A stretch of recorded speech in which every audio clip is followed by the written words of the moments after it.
This taxi is weird. These were her last words.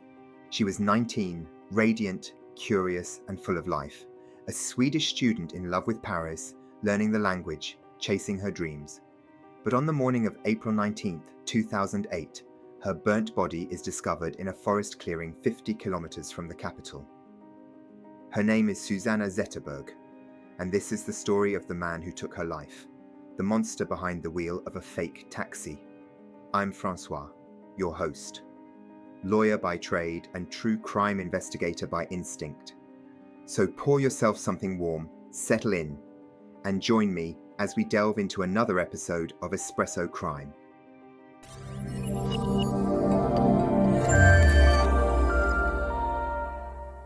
Today's story begins in Paris's 18th arrondissement, Montmartre, a neighborhood perched on a hill still clinging to its bohemian past. The ghosts of Picasso and Piaf drift between the cobbled streets and smoky cafes, but the present-day 18th is a patchwork of worlds, artsy and gritty, poetic and precarious. It is here, in the upper floors of a modest Haussmannian building, with a view of the zinc rooftops, that 19-year-old Susanna Zetterberg has found her temporary home. It's only been a few months ago since Susanna decided to trade the quiet safety of Sweden for the electric promise of a Parisian lifestyle. She's known around the neighborhood. Her Nordic beauty is arresting. The cafe she frequents describes her as polite, reserved, and warm. Each morning, she rides the metro across the city to the prestigious University of Sorbonne, France's answer to the University of Oxford. There, Susanna, or Sana, as she likes to be called, is enrolled in a French language program. Her French is hesitant, but improving. Life in Paris is expensive, but Sana, she's determined to make it work. By night, she works as a waitress in a cafe not far from Pigalle, serving wine to tourists and regulars, counting tips in her apron pocket. It's not glamorous, but it gives her a rhythm. And in Paris, rhythm is survival. On the night of April 18th, 2008, Sana heads out to La Scala, a nightclub near Châtelet in the heart of Paris. Exams are behind her. She has the weekend off and 3 friends that have come to visit her from Sweden. Time to party, and she's deserved it. But she's mindful. She has work early the next morning, so just after 2 a.m., Susanna heads home alone, reassuring her friends that she'll be safe and take a taxi home. Outside of the club, the streets are quieter now, but not silent. Paris never sleeps, just changes costume. She heads toward Rue de Rivoli, alone. There are no taxis in sight, but out of the blue, white Ford Galaxy van pulls up. It looks like a taxi, no light on the roof, but plenty of cars in Paris operate like that. The driver is friendly enough. She gets in. A few minutes later, she sends a text to a friend. The taxi is weird. We'll never truly know what she meant by that, but we do know this. The journey she took that night was not the one that should have been. Perhaps in that fleeting moment, Susanna sensed it too. The next day, a woman walks her dog through the forest of Chantilly, 50 kilometers north of Paris. It's early. The mist clings low to the earth. The forest is still, too still. Then she sees it, a shape in a clearing. She approaches slowly, uncertain. It's the body of a blonde woman. Her clothes are disheveled, her face unrecognizable. She has been beaten, burned, shot 4 times in the head with a .22 caliber weapon, executed. The police promptly arrive at the scene. Her purse is gone, no personal belonging in sight. IDing the victim is difficult at first. Nearby, investigators find a single high heel, a smear of blood, scorched earth. Someone tried to erase her and failed. Their first move is to flag down passing motorists, anyone who might have seen something. And by sheer luck, they strike gold, in fact, twice. 2 women recall seeing a small fire earlier that morning in the woods. They call the fire brigade to report the burning of what they thought was a mannequin. The unsuspecting firemen instruct them to put out the flames, which they manage to do before leaving the scene. But the real turning point comes from a man who remembers, with unsettling clarity, a white van pulling away from the clearing at exactly 6:30 a.m. It had struck him as odd, not the van itself, But the timing. Who drives through the woods at dawn? Within hours of the macabre discovery, the press reports the presumed abduction of a young woman and dumped like an afterthought in the woods. These reports align with the growing concern of Susanna's aunt, who had already alerted the French authorities, and following a lukewarm response, the Swedish authorities, that her niece, Susanna Zetterberg, hadn't returned home the previous night. It doesn't take long before the police put two and two together. The Chantilly body is no other than missing Swedish student Susanna Zetterberg. The parents are flown in and informed of the terrible news. Their hearts break. Word spreads quickly. At a Swedish church in Paris, students and families gather in disbelief. They light candles. They sign condolence books. No one can understand how a night of dancing ended in a brutal murder. The question hanging in the air: who would do this to Susanna Zetterberg? At first, the leads are few. Susanna's body offers more horror than answers. The autopsy confirms what no one wants to believe. She was savagely beaten, burned post-mortem, and executed at close range with 4 bullets to the head. There are no defensive wounds. She didn't see it coming, that, or she was too scared to fight. Rape is not excluded but cannot be confirmed. Then some hope. The investigation takes its first real stride when police tracks the activity of Susanna's bank card hours after her death at a petrol station. Grainy CCTV footage from a store reveals the image of a man, gloved, cautious, withdrawing cash. His face is hidden, turned just enough to evade the camera, but they manage to identify a distinct leather baseball cap and jacket. That man is the best lead. The French police's next focus is on the area around La Scala, the nightclub where Susanna was last seen alive. Witnesses confirm she left alone around 2 a.m. A few remember her waiting for a taxi on the Rue de Rivoli. Licensed taxi operators have no records of picking up a pretty blonde girl around that street at that time. The police comb through logs of unlicensed taxis, what the French call taxis clandestines. It's a shady underworld, but luckily one that is watched. The dangers these taxis pose has led to the creation of a special unit that tracks them, finds them, logs them. Their search finally yields a lead. One name keeps surfacing: Bruno Cholet. 51 years old, unemployed Parisian. He drives a white Ford Galaxy with no taxi license to his name. He's been stopped before, multiple times in fact, all the way for illegally soliciting taxi rides around Paris. The moment violent crime investigators see his name, they gasp. Cholet isn't just another driver bending the rules. He has a past, a long, violent one, and relevantly against women. They promptly compare his face to the blurry figure captured on the ATM surveillance footage. Same build, same posture. It clicks. He could be the man using Susanna's bank card. He could be the man who never wanted to be seen. The next move is to place this Cholet person under surveillance, a tactic that the French police often use in the early stages of any criminal investigation. Then, on April the 27th, 9 days after Susanna's death, the police see Bruno Cholet drive straight to the forest of Chantilly, the very scene of the crime. He parks, looks around and starts digging at a very precise spot. He pulls out a plastic bag that he quickly puts in the boot of his car. Officers watch, stunned. They don't know what's in the bag. But they've seen enough. Fearful Cholet may dispose of crucial evidence, or at worst commit another crime. They move in to intercept. Police cars converge to block his way. He's told that he's placed under arrest on suspicion of murder. Bruno, he shows no emotion, no protest. At the police station, it's the same thing. Cholet says nothing. He denies any involvement with Susanna.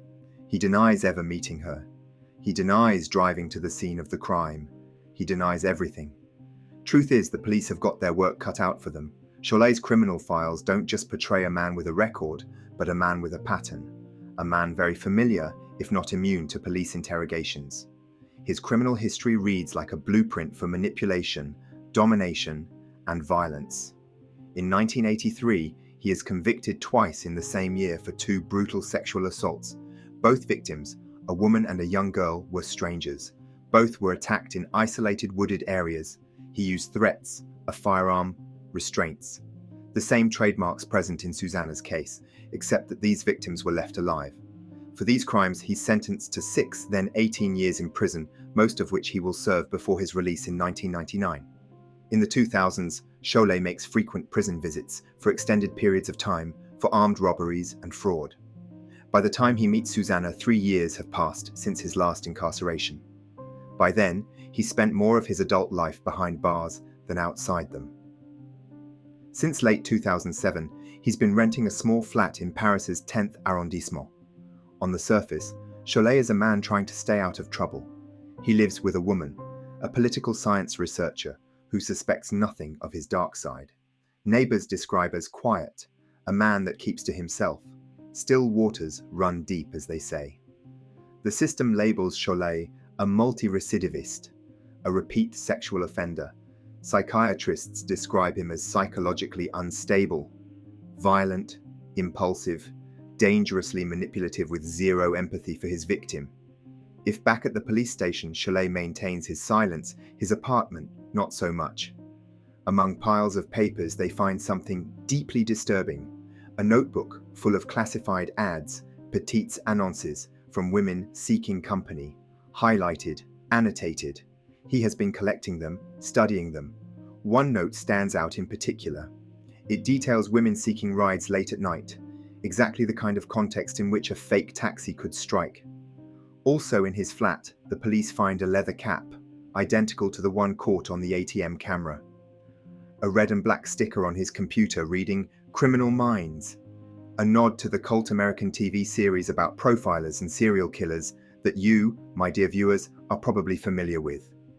In isolation, these could be quirks, but together they paint a portrait, not just of a man with a violent past, but of someone who may never have stopped hunting. In therapy, Bruno Cholet, he offers nothing. He doesn't just resist psychiatric analysis, he hijacks it. He corrects the experts, questions their methods, and demands more time. He's not here to be understood. He's here to control the narrative. His childhood is a bleak sequence of abandonment, marked by an absent father, a distant mother, endless foster home placements. In interview, Cholet will be particularly emotive about being ripped away from one foster carer. "If I'd stayed with her," he says, "I wouldn't be here." By adolescence, he's impulsive, violent, and obsessed with sex. He tells his listener that at the age of 14, he's raped by 3 men. He recounts it clinically, detached, as if describing someone else's trauma. In adulthood, he mimics charm, but forms no real bonds. Relationships are shallow and transactional interaction to him. He doesn't seek love. He seeks power. To him, women are disposable. Maybe because he was disposable to them when he was young. The police have zero doubt that Cholet is their man. The motive is no mystery either.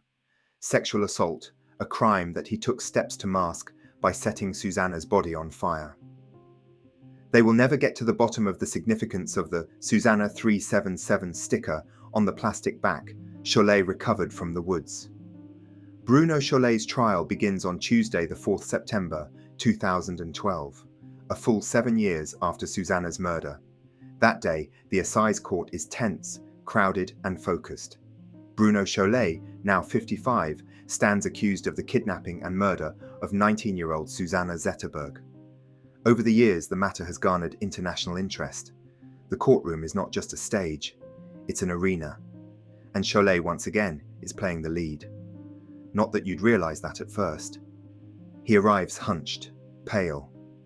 A picture of frailty, barely upright. A court officer says he's collapsed in the holding cell. The president of the court suspends the hearing. The next day, he refuses to come to court, so stays naked in his cell. It's theatre. Everyone knows it. But the judge has seen worse. By day 3, Cholet is back in a grey shirt, eyes sharp, posture firm. The transformation is complete. Now he's the man in control. He answers questions precisely, almost politely, but never directly. He dodges, he deflects. When cornered, he pivots to grievance, the bias of the police, the laziness of the psychiatrists, the conspiracy to silence him. He knows his file inside out, page numbers, witness names, Forensic inconsistencies. He's memorized them all. His lawyer, Aurélie Sarceau, a respected criminal defense attorney, is caught between two forces, the mounting evidence and a client who refuses to admit the obvious. Her strategy is simple: sow doubt, emphasize gaps in the investigation, question the legitimacy of the forensic chain of custody, suggest that the incriminating items, handcuffs, the .22 pistol, the fuel canister, could have been planted. She points to a sloppy search, missing documents, and a police force under pressure to deliver a conviction, but the prosecution doesn't blink. Their case is methodical, chilling, bulletproof. They describe Susanna's last hours, the taxi ride, the chilling message to her friend, the grim discovery in the forest. They play CCTV footage of a man withdrawing money with her stolen bank card. Cholet's distinctive leather cap matches exactly. They show the pistol found buried in the woods. Its caliber matches the bullets lodged in Susanna's skull. They describe the autopsy: 4 shots, all to the head, 2 delivered post-mortem. A crime not just of murder, a crime of hatred. The damning evidence keeps pouring, the zippered black bag in Cholet's car. Inside, Susanna's belongings, his fingerprints, her blood, his handcuffs, a silencer. The prosecution turns to his past, the rapes for which he served 18 years in prison. The psychiatric reports describe a narcissistic predator, incapable of empathy, obsessed with control, the exact personality that would have inflicted Susanna the suffering that took her life. Susanna's parents sit quietly in the front row. Outside court, they inform the media that they come with no hate in the heart, only a desire to understand. Susanna's father clutches a printed poem his daughter wrote a year before her death. Her mother stares straight ahead, expressionless, like a dam about to crack. From the stand, Susanna's mother speaks of her daughter, and in a moment, no one forgets. Cholet bursts out crying and hides his face. For a second, the courtroom feels that it is about to hear a confession, but no a chance of that. Cholet remains faithful to his script of innocence. The jury decides that Cholet should get the maximum under the law: life in prison, with a possibility of parole after 22 years. Cholet predictably appeals, but on 22nd May 2014, his sentence is reaffirmed. On Friday, 25th June 2021, Bruno Cholet dies at the age of 64 in a prison hospital, never having admitted his guilt.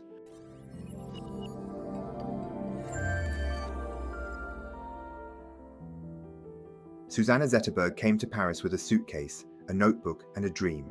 She left in a coffin, only to become a name in a courtroom, a victim, a headline, even a warning. And as for Bruno Cholet, it's hard to know how to feel about him. Does he deserve our hatred, pity, or just indifference? Was he a born monster, or a man forged by abandonment? Would a more loving mother, one kinder foster home, have changed anything?